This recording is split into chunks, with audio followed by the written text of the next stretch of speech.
What's going on, everybody? How you doing? Sorry that it took a minute to get this podcast up today. You know, we all have day jobs on top of doing this little sideshow that we have, and yeah, sometimes life gets in the way, so I apologize about that. Another thing I'd like to apologize for is one of the guests we were supposed to have for today.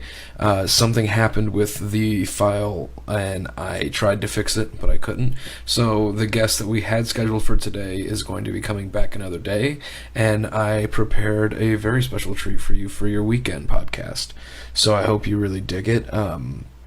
And I'm going to bring in the guest we were supposed to have today sometime in the next few days, and we'll get that ready for you. So either next week or next Friday, we'll have that up for you. Cool. We're going to keep this going. We're trucking along. Hope everyone out there is having a good one. I read this thing that was super interesting the other day. So apparently there was this man in Philadelphia, and he killed his girlfriend, and I know this is going to sound crazy, but just hear me out. He ended up cutting her fucking brake line so he could make a crack pipe.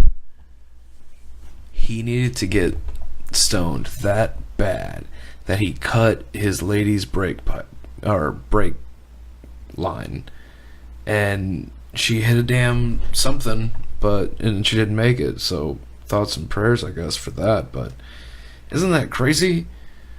That's just insane to me. I don't know why I even felt the need to bring it up, but it was so interesting. There's so many crazy, random, wacky stories that happen every day, and I feel like sometimes they just fly under the radar. We see some, but even the ones we see are so outlandish that, like, you don't even want to believe it.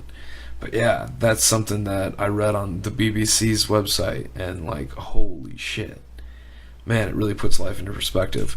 So this is a reminder for all you out there. Don't do drugs that require you to cut your old lady's brake line and make a pipe. Yeah, that's just terrible. Anywho, our guest today for this podcast is named Jayson Bernard. He is amazing. He's an actor, he's a producer, he's a writer. Him and his husband have a fantastic company called J&R Productions, and they are on Cloud 9 right now with some of their cast announcements, and I'm going to save that stuff,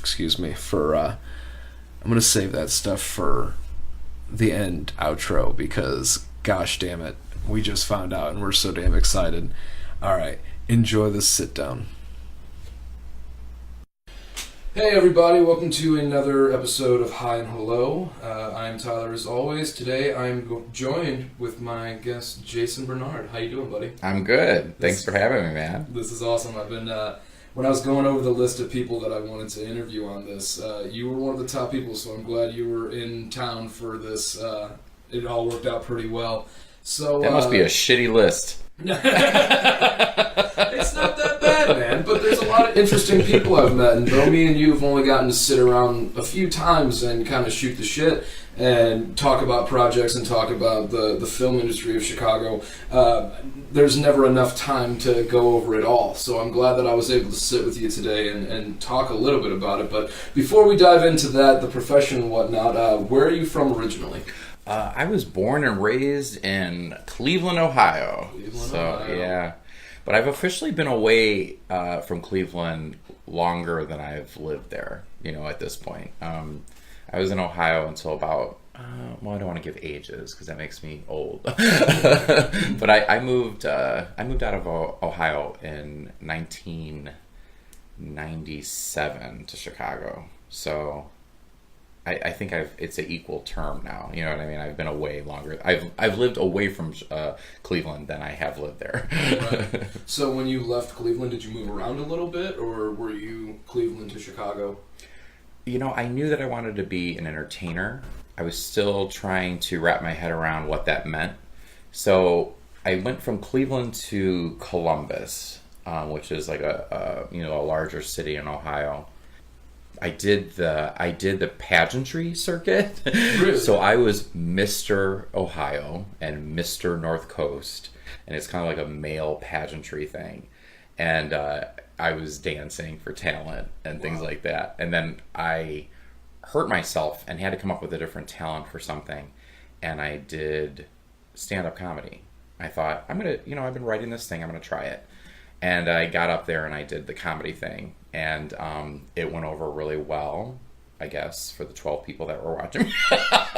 No, the audience was, kind of small, but it was good practice, and I just fell in love with it, and I thought it was more personal. It felt like more of an art to me. Not that I'm putting dancing down, but it just felt more real to me.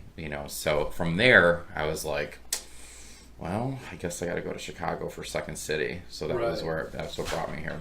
That's one of the things that I found last night when I was kind of researching into your past a little bit more than I kind of already knew. I was kind of thrown. I didn't expect you were a Second City guy, but to go along with what you were saying with the pageants and whatnot, what was that world like for a minute? Because I've never gotten to speak to anybody who's done professional pageants for males that aren't like bodybuilding pageants and whatnot. So what was that world like a little bit? How long did you kind of dabble there? It was a lot of fun. It was a lot of nightclub bar stuff, and it's unusual because like when a man is doing that and they hold him in nightclubs and bars and things like that, they assume you're a stripper. You know what I mean? So like when you're going up there, and especially if you're dancing, they don't know what to do with you. Because they're waiting for you to take your clothes off. You know what I mean? And I wasn't doing that. I was doing like a routine or whatever. But it's odd. I think that, and I know this sounds weird because you think that we're like, why didn't you just act, or why didn't you do this? But it just didn't feel like it was accessible to me. So like the pageantry stuff was right there in my face. Somebody like brought it up to me, and it just seemed like that was a good outlet. But it's unusual to do it. You know what I mean? It's I don't really think that people see you the way, they only see what you give them. They see what you wear, for the categories, and they see what you perform and the talent, but you never really get a chance to connect or speak or do anything like that. So it's a limited medium for an artist, in my opinion. I always have to say that because I'm sure someone out there is doing someone's doing it better than me. Yeah, if you're out there and you're listening to this, get a hold of us and come on the show and tell us what you think about it. If you think for whatever reason he might have misrepresented your craft. Absolutely, and I don't mean to misrepresent it, that's for sure. It just wasn't for me. You were involved, and I think any craft, being somebody who's involved, you can never hurt the brand, if you will. And with that being said, we're going to swing back around real quick to Second City life. Did you have enough time to do any teamwork there, or were you mostly just getting your classes and kind of starting to pay your dues before something else came along, or? I went there and I did the classes, and then I did the all the way through, and I did do shows there and some writing, and I really enjoyed it. I got to see. During one of the shows we were at, Bill Murray just stopped in and decided that he wanted to be up there and just basically stopped the show and did his thing. It was pretty cool. We saw some really cool people come through there. I loved Second City. It was at Second City that I realized that I really had a voice and I really wanted to write, and I had a type of comedy that people were interested in. And that's important because sometimes you feel like people are not really digging what you're doing, or there's always a little bit of a self-consciousness too when you put something out there, whether it be writing or drawing or singing or anything. And I realized that I was writing things that people liked, so Second City gave me the kind of that voice, and I did like getting on stage. I thought that was fun, but I was used to it from the male pageantry. Right. So it was, but it's a different, different way to be on stage. But I really liked it there. I miss it. I think that that's part of my life, that it's not over. That maybe one day I would go back and do stand up or do some sort of improvisation show or one-man show. I always feel like that's still something that's in my head that I may go back to.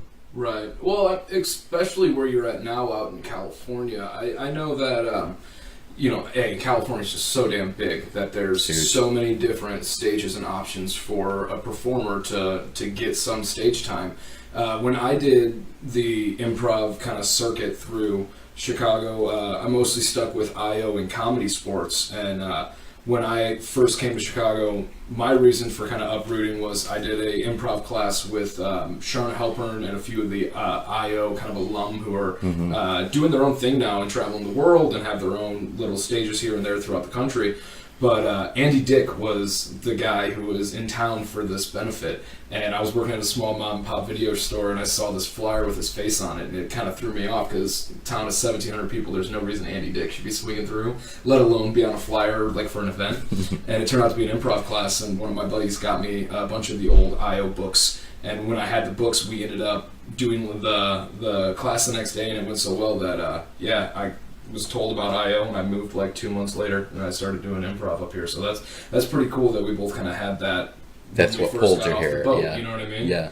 I love IO. I love their new space that they have. I got a chance to go see a few shows the last time I was in town, and I think, I don't want to misquote, but I think Baby Wants Candy is there. Yeah. I love that. I think that's a great show, and we got a chance to see some of that before we left. The last time we were here, we went to the Bentwood Festival that they had this weekend. I guess I can say it now because I've been kind of talking about it a little bit. But we just landed a show that finished their run at IO, and they're coming to the theater that I work at now. And it's karaoke storytelling. Yes. So for like 3 to 5 minutes, somebody gets up and explains why they're doing the song, and then does the karaoke song. And I was in fucking tears, man. It's hilarious. There was times where like someone would get up there, and like there was this teacher the other night who was doing the performance, and she was talking about like, I dedicate this song to like my students that I'm going to meet in 2 weeks, and I've been a teacher for X amount of years, and every August I meet new lives and this and that. And I remember when I had teachers who I looked up to, and I could always remember them all my days, and I have to give to this new group of students. So she sang this beautiful song that was just like, accept yourself, It was just fucking beautiful. But yeah, that was the first time I've gone to karaoke and genuinely gotten to hear everybody's story throughout, and it just fucking I was crybaby. It was awesome. I love when people do things like that, when they take they do a different spin on something that we all enjoy hearing, and that's usually people's truth. So I think it's cool that they found a new, way to do that with karaoke and stuff like that. That sounds like a really cool show. Yeah, I'm really excited that it's going to be in our house. Now, here's my question to you: where in what neighborhood did you move to when you first came to Chicago? I was down there. I don't know what they call it. I was down there on Clarendon and Broadway. So. I'm trying to think what's over there now. It's changed so much. It changes every year, it feels like. But like right by the Sheridan Red Line, that was kind of like my little hub for a long time. And then then I moved into Lakeview. My final 10 years here, I was in Lakeview. How long were you here altogether? Not to jump you. Well, since 1997. So what is that? Like 18? My math is. I think that's. I don't know, like 18 years. Maybe something like 21? That. Maybe. Let's do some quick math. Well, you moved to California, 2 years ago? Yeah, it'll be 3 years, this roughly, coming April. Yeah. Mm-hmm. So, yeah, that's roughly like 21 years. 21 years, yeah. Yeah. I just got if anyone wants to know, I just got my calculator out and did that math real quick. But he did it real quick. And there's a PSA to all you math teachers from the 90s who was saying we weren't having calculators with us at all times. Because guess what, bitch? We do. We do. Hey, I said I was a performer. I never said I did math. Yeah. I still use my fingers. He ain't no mathematician. He almost took his shoes off to get to 21. But yeah, 21 years. Awesome. I loved that Sheridan area. That was my stomping grounds. That was really fun. I had a little shoebox apartment over there. That was like $640 at the time. It's probably not anymore. But yeah, that's a good deal.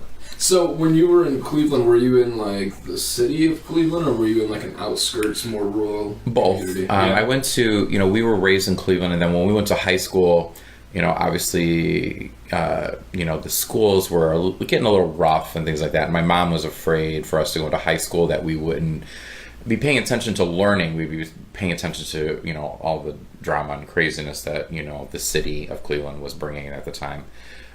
There was a lot of issues with the schools. So she moved us to a suburb. So I graduated from Avon Lake High School, which is about 30 minutes outside of Cleveland. Okay. But then when I graduated, then I moved back into the city for a little while before I moved to Columbus and then to Chicago. So would you say that LeBron James was following your path after leaving of course Ohio he was. and going to California now? He missed you? He's missed, yeah. He's a very close friend. Not to give away too much, man, but like, when you think about that, somebody went to fucking high school with LeBron James. Somebody went to high school. Somebody did. You know what I'm saying? Somebody did, yeah. You guys could have stood in line at the CVS when you were like... I think he's a little younger than me. Still, but yeah. he could have been fucking 10 years old behind you in line. He could have very much well been. Yes, he could have. Nowadays, I'm sure if you ran into him, you would be like, oh shit, I know who you are this time. Well, it's funny, like, 'cause in Cleveland, like, now that we're in California, it's weird because you see that celebrity, that, the athlete, you see all the people all the time, like, it's just, they live there, so everyone's there. In Cleveland, you remember when you see someone famous because it's so rare, I remember I worked for a floral shop. Is it floral or florist? We'll go with floral. Floral sounds right. Good. Yeah, flower shop. Midwest is floral, I think. Yeah. In high school, like on busy days like Mother's Day, Valentine's Day, I would run deliveries. And I ran a delivery to a house in Parma, which is like 20 minutes outside of Cleveland. And Drew Carey opened the door. And I was like, Drew Carey! And I guess he's, obviously his show was based off that. But, I didn't realize he'd still, so I guess it was either his mother or his stepmother, I can't remember which one, had passed away, and they ordered flowers or whatever, and he answered the door, and and I remember that like it was yesterday, because it was like, a celebrity in Cleveland, but it's pretty rare, to see that there. So LeBron, I never saw, or I would have remembered. That's fucking awesome. So let's get to your career a little bit, man. Why not? For those of you who don't know, or if you read in the post, Jayson is an actor, and this isn't a joke. Like, he really is an actor, and he's got his own production company, J&R Productions, with his partner, husband. I guess it's husband now. We're legal. Husband now. Robert, who's an amazing man from everything I've heard of. So tell us a little bit. He's okay. Tell us a little bit about your acting history a little bit. Do you remember your first role? I do remember my very first role. I was with my mom at a store that just does not exist anymore, but it was called Silverman's, and they were filming a commercial, and they had some brat on set who was just like screaming and shouting, and he was unconsolable. So they took him off set, and they needed a kid quick to fill in. And I was in the store shopping, and they grabbed me, and they asked my mom. They said, "Can he stand in and just say, I love, toys," or whatever it was? And she said, "Sure." And they made her sign all this stuff, and some sort of release form. I got in there, and I go, "I love toys," and they gave my mom $150, and which I never saw again. Thanks, Mom. I want that $150. And that was my first thing. It was a commercial, I don't know how it all worked out, where I, wasn't unionized, or maybe it wasn't a thing. I don't know.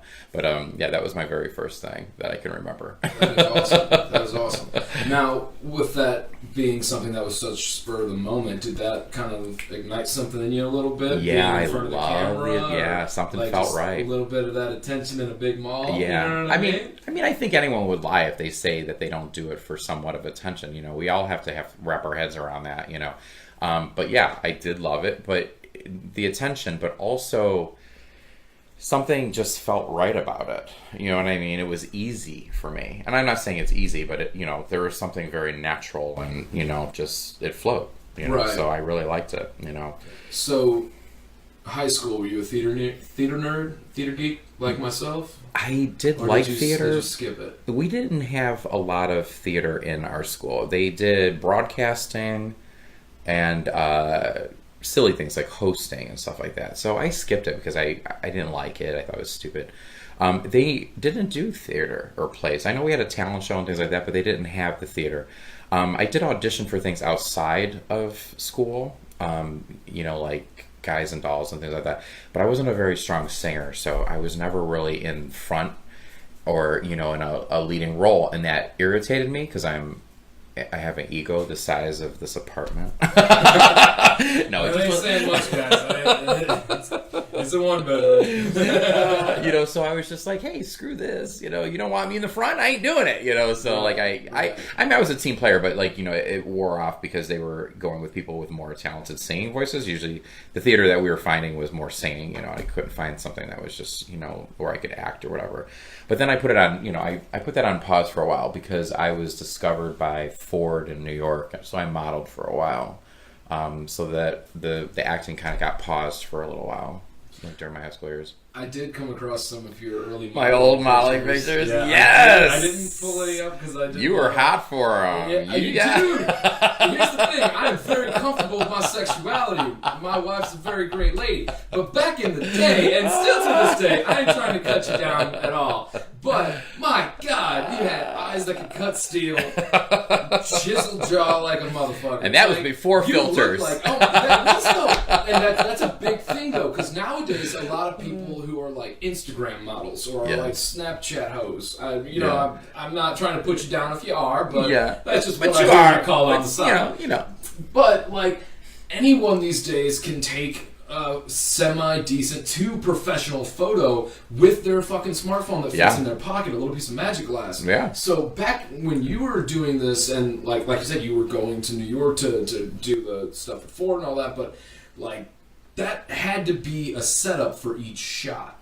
And it was light, just light. That's all they had, so it was, you couldn't really hide, you know what I mean? Right. But also, not to put myself down, because I was an attractive man back then, but, the cameras weren't as, strong, and they weren't as pixel, so, they kind of had that built-in filter, because, the camera wasn't as strong as it is today.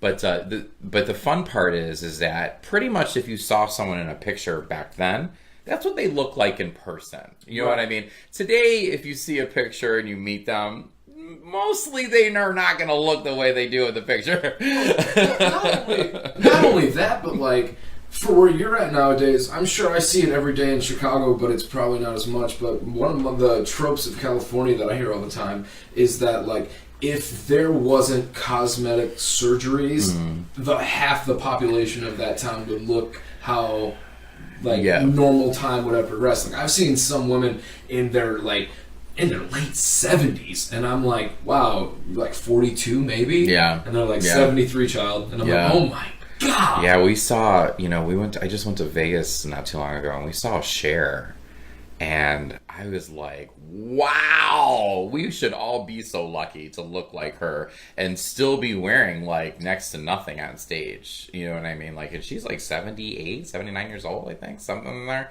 77 maybe? Roughly. She's pretty up there. Did you see her stage show, or did you see like her live for a concert? I saw her live in concert. Okay. Yeah, she was Have you heard about her stage show? Yeah, we're friends in that we went to Market Days not too long ago. Were just telling us about it, that there is a show that's about her, and it was basically done by her designer Bob Mackey, who makes a lot of clothes for a lot of the people, and all these kids that have come along, not kids anymore, but like Britney and all those people, they mimic a lot of his work, that sheer naked look with, jewels just on your choach. On stage. Apparently that show has like 97 wardrobe changes or something. Wow. 97 to I mean, 100. you can't do a show about Cher and not change the clothes though. She's pretty amazing. Yeah, it's pretty fun. The show got real gay all of a sudden. We're talking about Cher. Man, don't worry about that at all. You're gonna have to play this during Pride Week. If I don't see you until then, because we're going to be swinging out to California, so if I don't see you by then, I will definitely get a hold of you for Pride Month or week. You're going to have to bring your podcast on the road. We are, actually. We have a few spots we're hitting later this year, and then next year, I guess I can announce this too. We are going to be doing a week in Amsterdam. Oh, nice. So, yeah, we're going to head over to the Netherlands. Nice. And if that trip, for whatever reason... This is your sober tour you're doing? Or? Yeah, we'll do Sober October. Hi, we're in Amsterdam, live and sober. And boy, is the minute hand Click it. Oh, this is fun. I just had a large Coke and some tater tots, and I'm good to go. Little cheese on the side because I'm watching my figure ever since I saw Jayson last year. He was really showing me up, man. These curves a little bit more tone. I'm screwed right now because, I gained weight for 2 rolls, and God, it was so much fun gaining it. Oh my God, it was a lot of fun. Bod going. And one of them got shelved, so I gained the weight for nothing. And then the other one, I start August 27th, so we're good. Wait, what? Yeah, August 27th. That is me and my wife's birthday. Or my wife and I's birthday. Oh, yeah, you mentioned birthday. that. Yeah, we're starting Devos on the 27th. Oh, let's talk about Devos for a second. Yeah. Not to go too far off topic, but real quick for everybody out there listening, before we jump into Devos, because that's one of his newer projects coming up, his first big TV role was on a show called ER? Yeah, a little show, on NBC.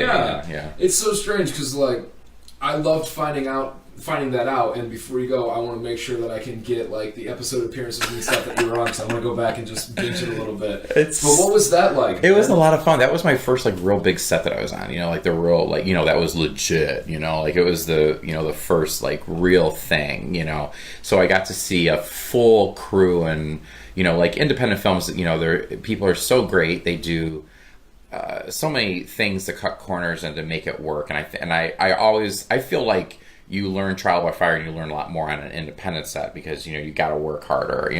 On a real set, where not a real set, but a fully budgeted or studio set. An assistant has an assistant. You know what I mean? Right. So everybody's got a job, and it flows pretty much a little bit easier. But this was it was the first time I saw multiple cameras and all this stuff. So it was a lot of fun. The funny part is that when I filmed that, I was playing teacher number 2 or something like that, and it was George Clooney's last episode. I didn't get to meet him, but I was in the scene with Anthony Edwards, and we did this thing, and I say, "Take her first." That was my big line. And then I wave to him as he pulls away in an ambulance. So it was on TNT, and when they put it in syndication, they take me out! Oh, they take me out! They had more commercials! No! So I was so embarrassed. One day it came on, and Roberto and everyone, they'd never seen it. And I go, "Oh, this is my episode!" It was right. What are the odds? Yeah, 10, 15 years later, whatever. And they play it, and you see me in the background of the ambulance window shot where I wave or whatever, and that's it. They took the whole entire line. Oh, they dropped the line. Because they probably take more out for syndication to add commercials, So they take out all the non-essential thing, and me saying "take her first," I guess wasn't, crucial enough. And you know what? That was probably the writer's fucking line that he wanted so bad. And this is this is where the real fucking shit hits the fan. It's funny though. What were you, a paramedic, or were you somebody? No, I was a teacher. You were a they teacher. flipped a school bus. It was called the Storm or something like that. And it was a big Chicago scary storm, and a bus flipped, and I was one of the teachers on there, it was actually cool. They had a bus upside down, and I was handing kids to Anthony Edwards out one of the windows or something. Shit. And I say, "Take her first," and they don't show that anymore. They only show Anthony Edwards taking the child from me, and you can see me there, but the line's gone. I'm like, "Yay, Hollywood!" So I was pretty, but it aired that way. You know what I mean? Right. when it first aired, it was on there, and the line was there. I remember it was kind of like a slap in the face. I was on the episode. I had to work waiting tables while the episode was on, so the bartenders turned the episode on for me. Everyone laughed and pointed and cheered, but I was literally waiting tables. And I was like, "Yay, I'm famous!" That's kind of how it goes, though, man. From everything I've heard with anyone I know of who is now, they can genuinely say that they don't wait the tables anymore, and they actually are doing this for a profession. There's so many fucking stories like that. Yeah, it is what it is. You know what I mean? I think people have a misconception of how much money people make too. They think that every actor, they go do a gig and they're millionaires. That's not the case. You know what I mean? It's a TV spot, things like that, they don't, it's a few $1,000s or whatever, you know what I mean? It's not gonna, it's probably rent, and you get, you have a bonus month where you didn't pay for anything or you got caught up or whatever. But like, a real film or a feature film, obviously you're getting paid more. But I think people have a misconception. There's a handful of people in the world that make that kind of money. Right. Like Brad Pitt, whatever. There are very few. You know what I mean? It's not like every actor in the world, every time you see them on TV, they've made a fortune. Right. So when did you take the leap? When did you decide that you can do this? When did it get out of your hands? You know what I'm saying? Yeah. When did you stop and look and say, oh shit, this is really happening? And I haven't had a regular day job that I used to slave away at in X amount of time. When did that kind of click in your mind? I feel like it was, we had a fast 2 years. We opened the company. We did that streaming network, or the streaming show Family Values here, which was like a trial by fire for me. I learned how to produce and all that on that show. And then we did a short and another feature another little mini series that's still in editing, believe it or not. And then Halloween. I think Halloween basically told me, it's out of my hands now. I got to do this. You know what I mean? Like, there's no more games. Now, real quick, for those of you guys listening who might not be familiar or have yet to click on the links that we shared to show some of Jayson and JR Productions' work, let me go through a few of the productions that I've come across and seen. Like he mentioned, Family Values, which is hilarious. Now, is that on Amazon Video still? No, we took it down off Amazon. We decided it was up there for almost 2 years now. And we wanted to give it a fresh home, something unique and cool. Like, there's a lot of like really cool places now where, film producers and makers, they can put things out there. So we wanted to try something to reach a new audience. We felt like it reached its limit with Amazon. So it'll be up later this month on Vimeo On Demand. So we thought that was a kind of a cool place because Vimeo was doing it on demand now. So we're going to do it on there for a little while and see what happens with it. Your co-star's name, Michelle, I always wonder if I'm mistaking how to pronounce her name. Is it Mueller or Mueller? Mueller. It's Mueller. Yeah. Just like the guy in trouble right now. Yeah, just like the guy taking care of the Trump case. Yeah, the Trump case guy. Right? Like, I was no relation. No, right? Well, she's a sister from another Mister. Yeah, but we're family. Like me and her are super close, and she actually moved to Los Angeles the same year that I did. And we're very close. She's just wonderful on the show, folks. You got to check it out. Once again, She's great. Family Values.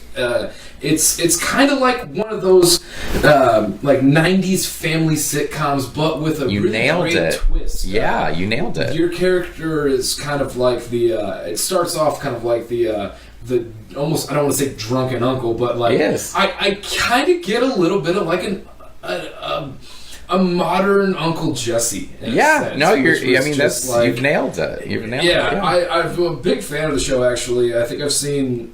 You guys have at least released the 5 episodes up to 5. Was it 6 or was it? Yeah, no, it is 5 so far. 5 so far. So yeah, I'm caught up, and guys, you should be as well. Yeah, it's fun. I know if all Chicago talent, everybody is from here. We had some great people. Mary Bernard and Paul Tinsley. The kids were great. TJ McGinty and Kara Karamov and Jordan Bolber. Everyone was just really, really good. Kendall Lynch. And then you'll see a lot of people from Chicago. If you follow the Chicago acting scene and things like that, we only did Chicago actors, and people that were here. Shannon Brown and Suzette Brown were on there, and a lot of fun people.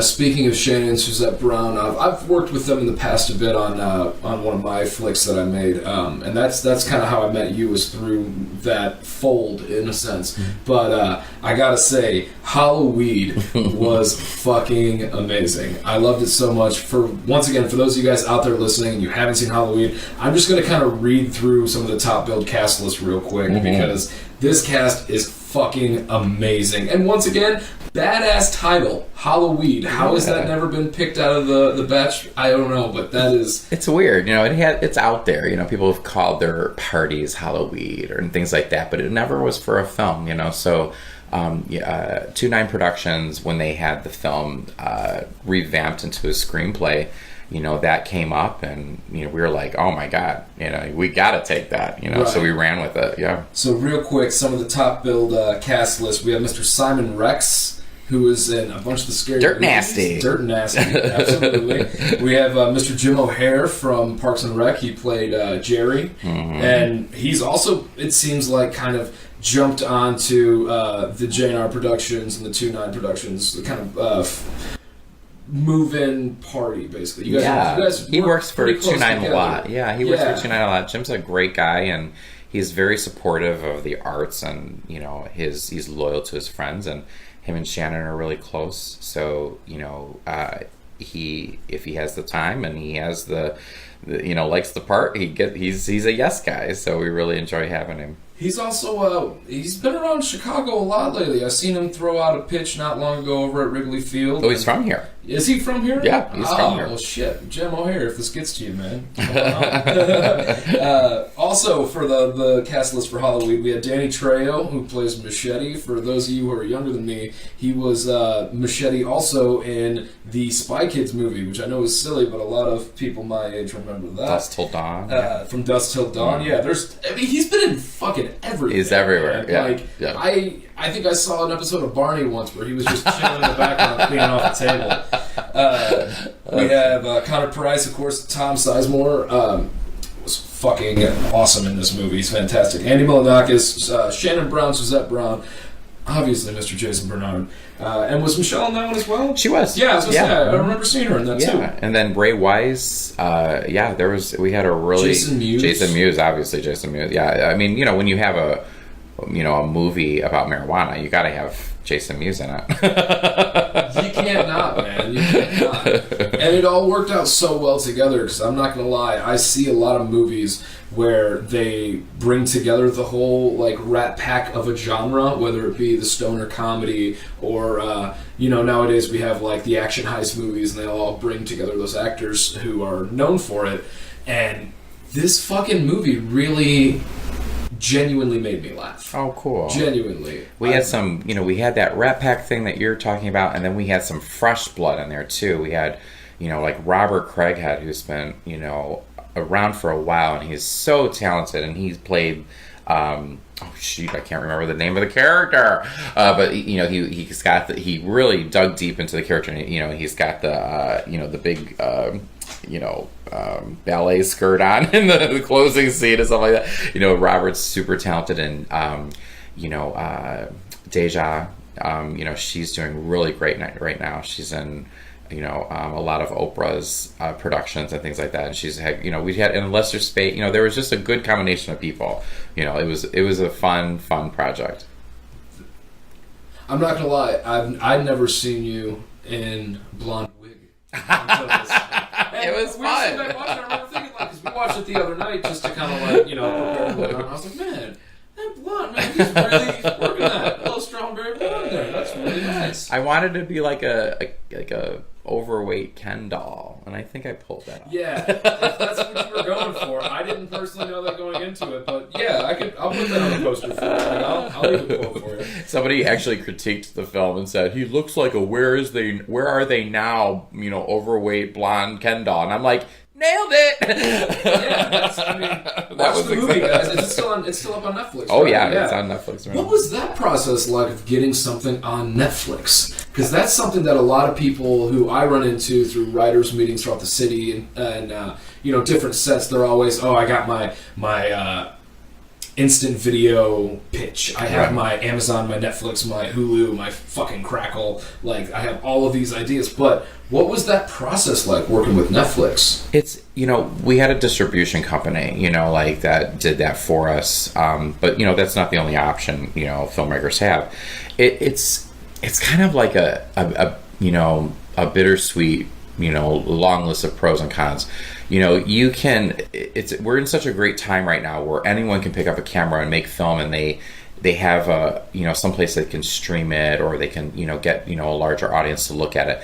But in that kind of revolution, those places have gotten a little bit more difficult to get things on. Netflix used to just basically, take your work and show it, but now they're making their own content. So it is a little bit more difficult. So I would always just recommend, getting, a professional distribution company, or, I always mess this word up. I tried to say this word, speaking of Shannon, me and Shannon were talking the other day on the phone. I was trying to say this word, and I think it's arbitrary or something like that. But it's someone who basically has a relationship with Netflix and Hulu, and those companies trust them to bring them quality content that, and there's a lot goes into it. It's like a consultant, basically. Basically, but, and they get paid to do that. I can't fucking say it either, man. It's not even arbitrary. It's something different. But anyways, but it's somebody who. We'll put it in the comments. But I think it's important to find someone who has the relationship too, and then one day you'll have the relationship. But it's not as easy as it used to be. They expect a lot more, from the film, because they're making their own. If I think if Netflix and Hulu and all these places weren't making their own content, we would still be okay, getting in there faster. But now they're making their own stuff, so they're a little bit more picky. They got some good shit, though. It's fun. There's like a lot of fun stuff in there. They throw money at fucking projects, though.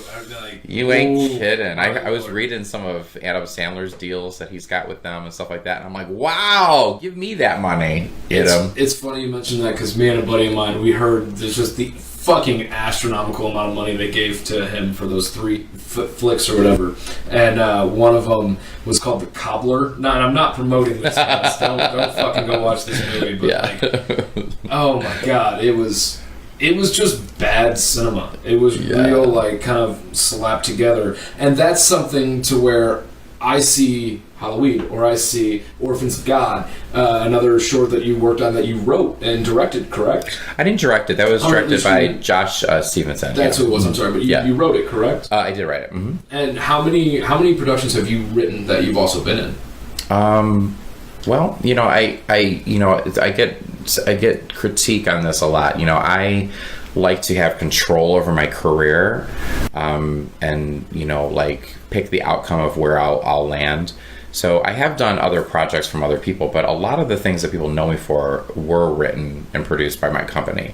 So all of the Family Values episodes I wrote, and then my producer Dan Kiggins might have gone through and changed or updated things or added his touch on them. And then Orphans of God was written by me, and The Blackwood Prophecies, and then a lot of the things that were going into production this year I wrote as well.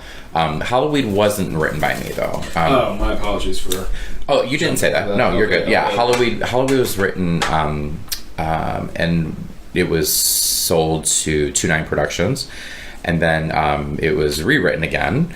And then me and Shannon like to act like 12-year-old boys and sit down and change things.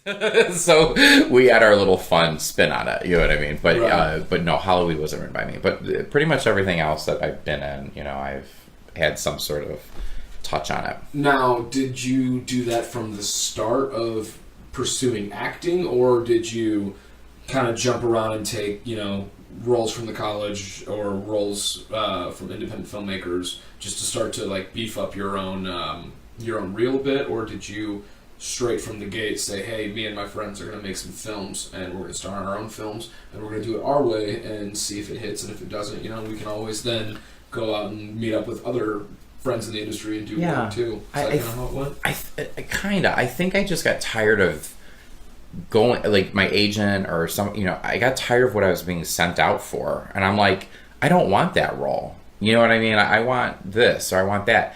So I started writing that role for me. You know what I mean? I was to kind of show people, look, I can do it. You know what I mean? I think Orphans of God was shocking to people because they weren't expecting me to be in such a dark, thing. And that was why I did it, because when you do art, look around, you don't, when you're all your beautiful paintings that you have in the room here where we're at, they all have a different mood. You're in a different mood when you paint them. And I think that that's kind of ridiculous that sometimes Hollywood and this particular business, they put you in a box and they don't want you to come out of it. And I when I write the mood that I'm in, and I write where I'm at that moment. And if I want to be a serial killer, I'll write a serial killer for myself, you know. And I felt that worked better for me than trying to convince a casting director that I am that person and begging them for that role. I mean, I still go out and do that. Right. I still go out and beg for gotta make the bills. It's all yeah, I still do it. Don't get me wrong. But it's also nice to, I think that's the only way to kind of survive these days, is kind of to produce and kind of be your own boss. Right. Because there are millions of actors, you know, that are running for the same role you are. You know what I mean? So it's like, or not the same role, but thousands of actors running and millions of actors out there. And it's just better to kind of control your own fate, you know. And I mean, if you think of the most successful people in Hollywood, Vin Diesel, you know, Tom Cruise, Drew Barrymore, you know, all those people own their own production companies and they produce their own stuff. And never in a million years would you have said, Charlie's Angels, oh, Drew Barrymore. But Drew Barrymore said, hey, it's my film. I'm going to make myself an angel. And now you look at it and you're like, yeah, it works. You know what I mean? But if she was going out and auditioning for that back then, she would have never gotten it. You know what I mean? Or if someone was pitching her for it, you know. So that's kind of my philosophy, you know, to kind of write my own path. With that philosophy being said, which one of your roles that you did write for yourself do you think was the toughest challenge for you?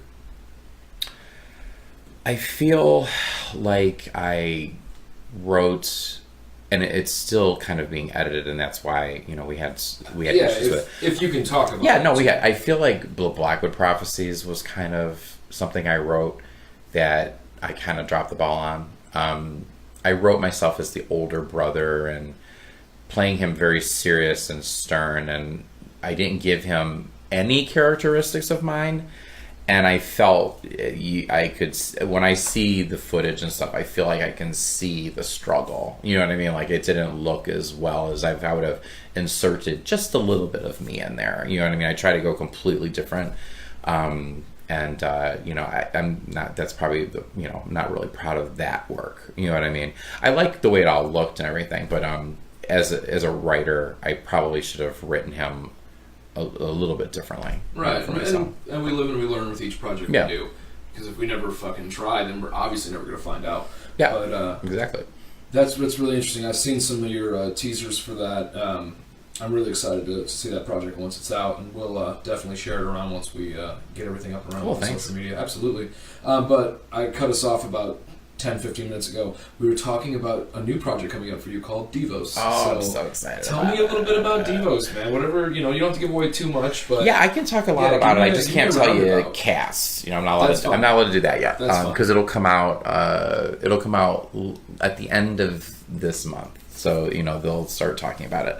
But Devos is a musical comedy.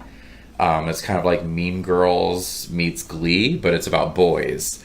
So it's a Catholic school, and two of the boys are fighting over the school lead, and it leads to a lot of fun. It's that whole traditional story, the geek versus the jock kind of thing. And it's really fun. It's very catty, and you know, like a lot of really funny moments. And I play the teacher, Mr. Aubrey, who basically is running the show, you know, like putting the show together and everything. And it's a lot of fun. And I'm really excited to be working with who I'm working with. You know, it's going to be fun. I know that sounds typical. I'm like, oh, I can't tell you, but I really am not allowed to. No. It's cool. Because they haven't announced it yet. As soon as it's announced, right. It's a free game, you know. Cool. But yeah, it's a lot of fun. And it'll never have that moment like at the end of like, you know, some of these musicals where there's a number and everyone's on perfect, and it's never that. It's a comedy, so it's always a big clusterfuck.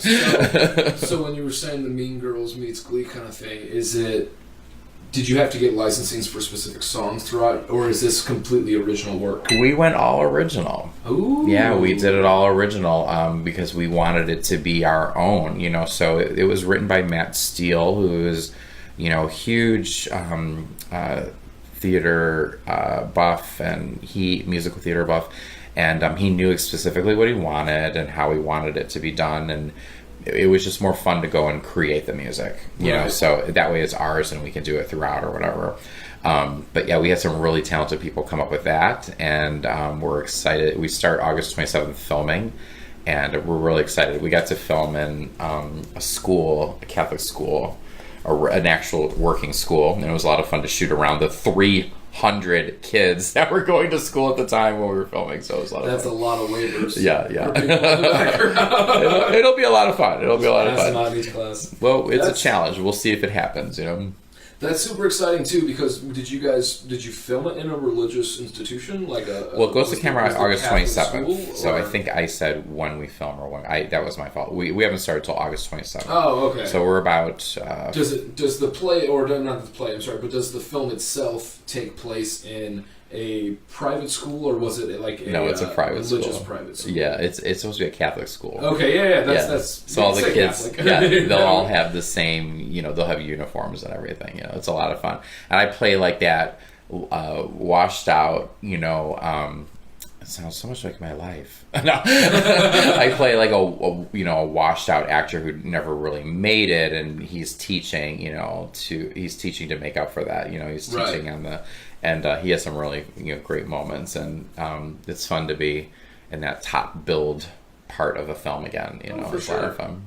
For sure, absolutely. And we're producing it, so J&R Productions is producing the film for them. So, but I didn't write it.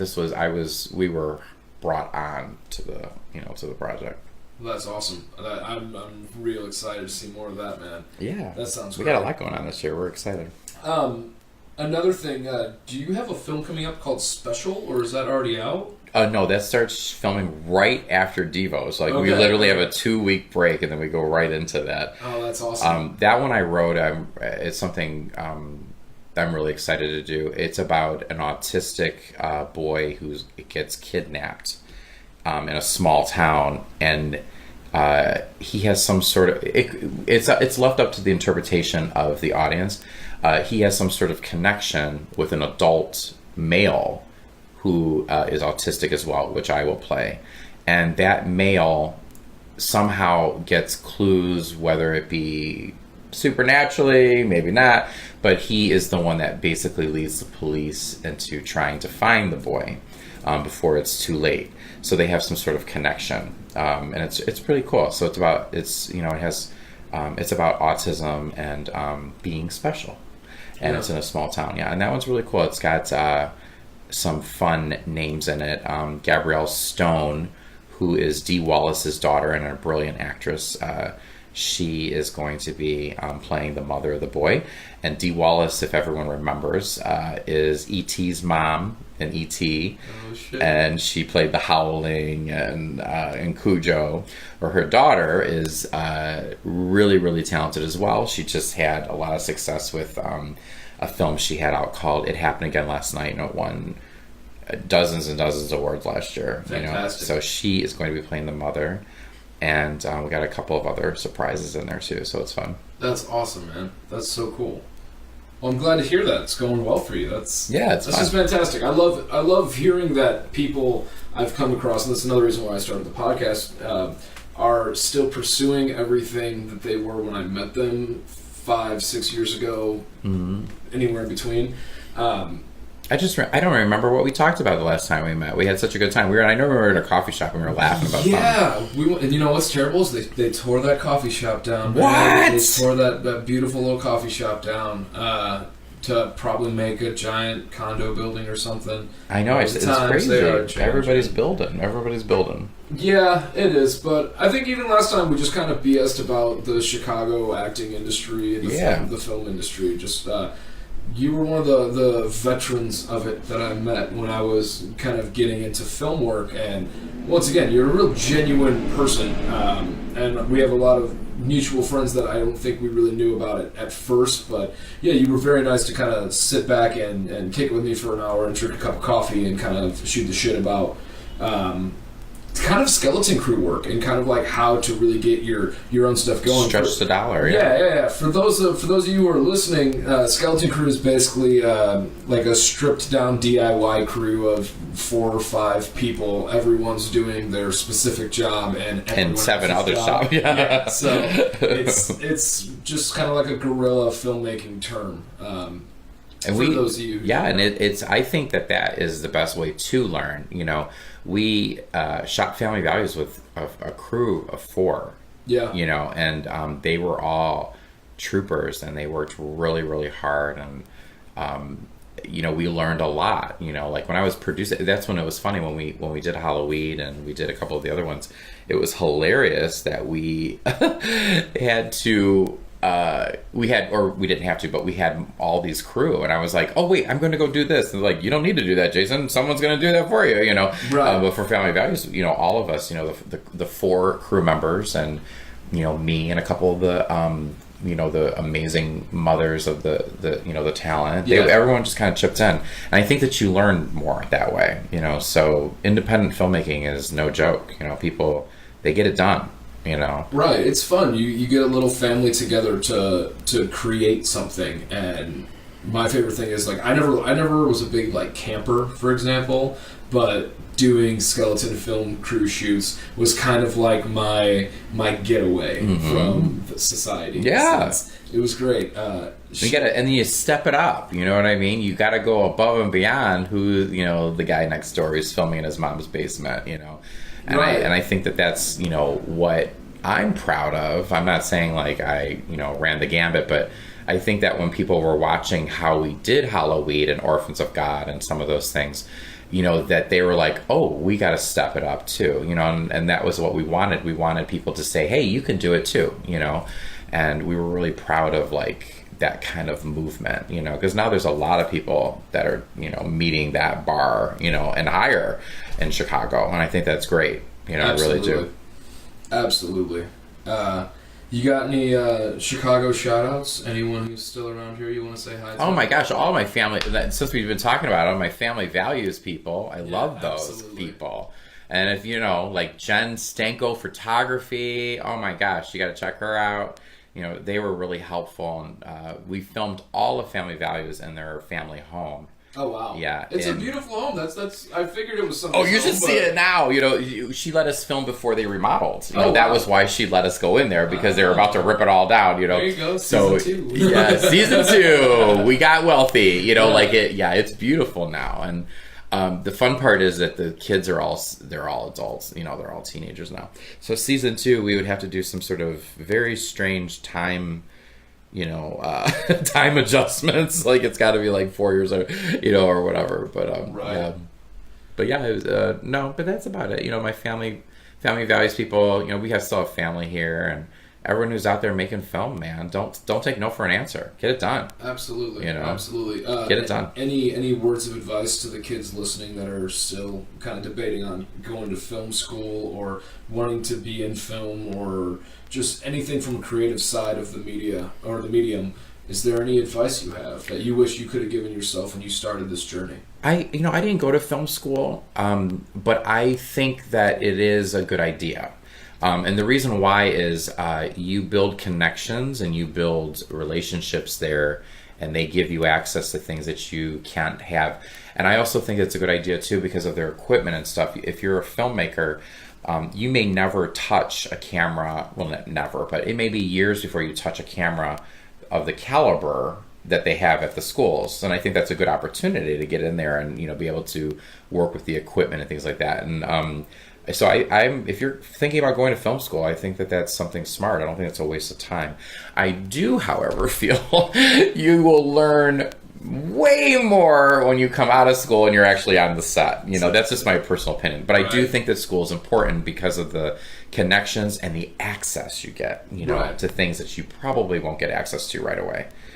Which is really cool. And also, there are students who've reached out to me when I was here and we did projects with them and I got to shoot, things for, me for my reel and for their projects. And they're using, a red or whatever. And, they might not get access to that for a few years of their career. And a lot of times they're fucking actually sending their shit to festivals. Yes. Like, they still have that ambitious drive of like, and not to say that it doesn't at all.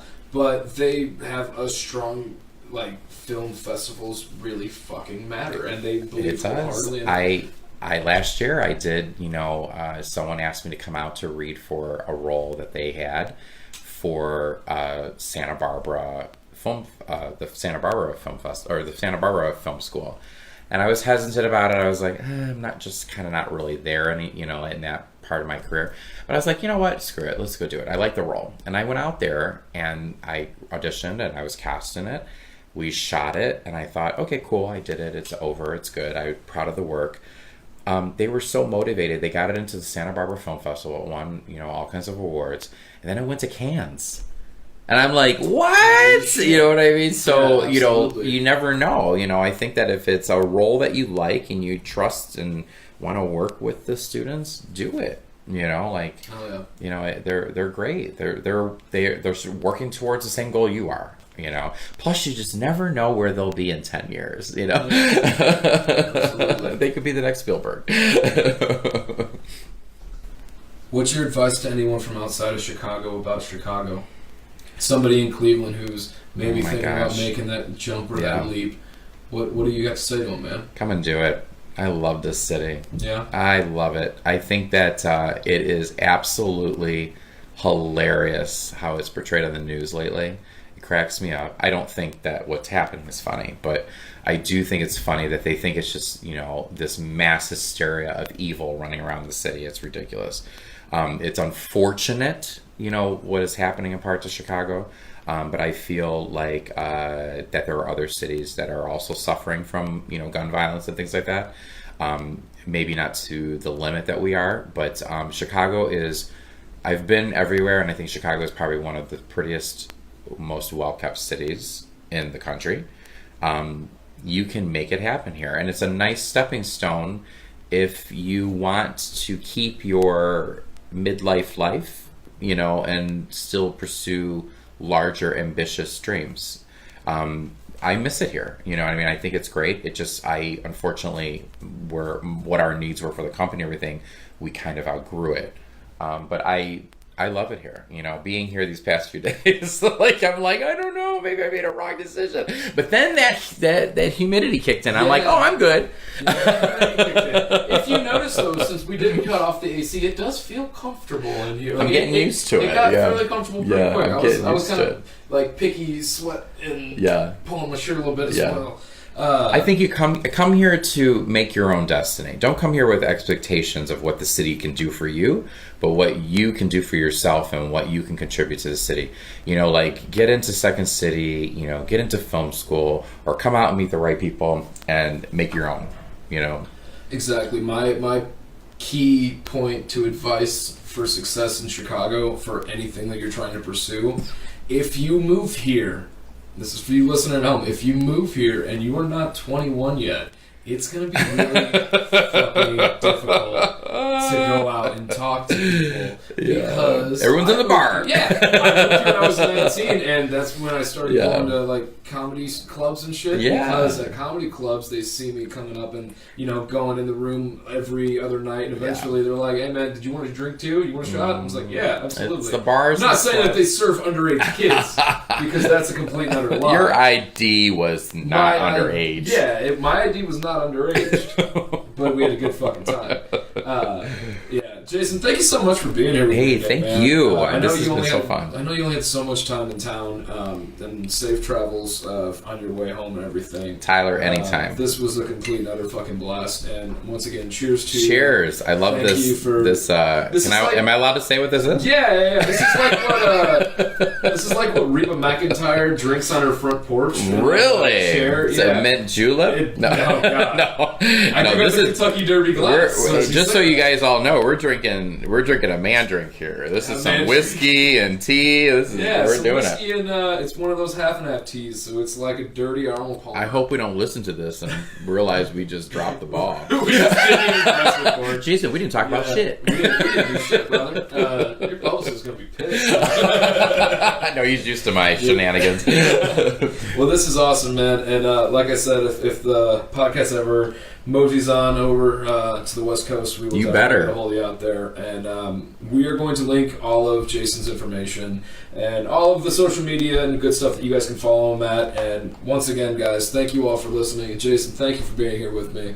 I'm trying to think if there's anything we missed that I'm like, shit, I should have asked him. But I think we covered it. Skype me in. You Skype me in. Yeah, I was going to say, we'll do a part 2. On Skype. And, I would love to do a part 2 to this, man. So thank you very much. What's your plans tonight? What are you up to? You did market days this weekend, which you got, what, like 9 hours left in Chicago? Chinese food. And you going to go down to Chinatown? Or I think I am. I think I'm going to go to Chinatown. Oh, yeah, shit. I miss it. Yeah, I'm going to get down there. Yeah, my brother just moved to Pilsen. He loves it. I love it. All right, I'm going to go see the Smashing Pumpkins. Oh, yeah. Yeah, you I got to get down to the United Center, guys. Cool, so we will be with you all later. Everyone, be good, be kind to each other, and have lovely unprotected sex.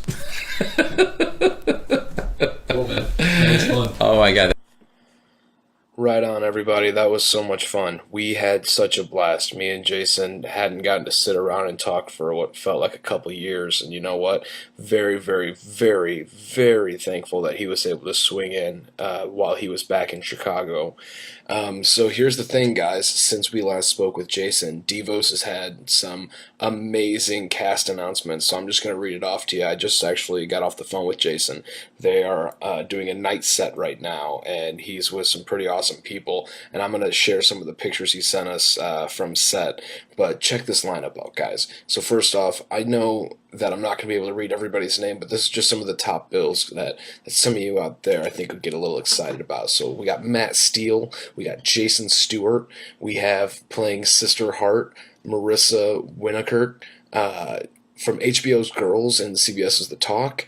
She was also on a little show called Celebrity Big Brother. Like, Big Brother's fucking huge, man. If you're not watching Big Brother, what the hell are you doing with your life? I got like 5 or 6 relatives that stay up. They keep up all night. Big Brother After Dark, Celebrity Big Brother, fucking Top Chef Big Brother, you name it. And a little show called Curb Your Motherfucking Enthusiasm. Curb Your Enthusiasm real quick. Marissa on the board, man. This is going to be a beautiful flick. I cannot wait to see this. We also got word that Nicole Sullivan from Mad TV, she was the neighbor in a little show called Blackish. Maybe you've heard of another project she's worked on called The Mindy Project. She was on the new show Disjointed, which is fucking hilarious, and if you haven't checked it out yet, I can't recommend it enough. So much more. She's been in everything. Like, I remember watching her back on Mad TV, and some of her sketches, she's just a fucking hilarious actress, so I cannot wait to see what she brings to the table.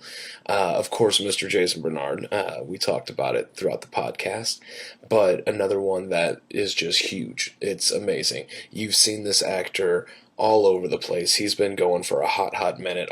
The Twilight Zone series, NCIS, Agents of S.H.I.E.L.D., to name a few of the shows he's been on. The flick Contact.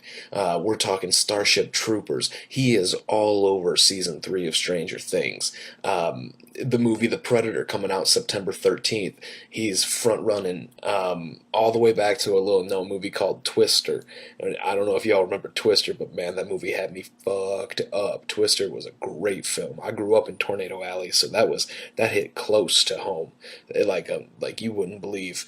I'm talking about, of course, the man playing Mr. Kelly, Jake Busey. Ladies and gentlemen, Jake Busey, son of Gary. This is going to be insane. I cannot wait. We're going to try to keep up with Jayson as much as humanly possible while we're getting all of the articles coming in from, I think there was one from Variety we were reading earlier.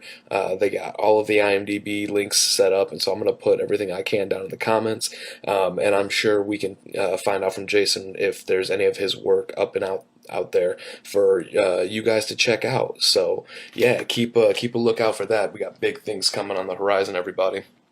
So that'll do it for another episode of Hi and Hello. As always, guys, if you want to come on and you want to talk, or you got something you want to vent about, shoot us an email, even if it's just something that you want to ask a guest.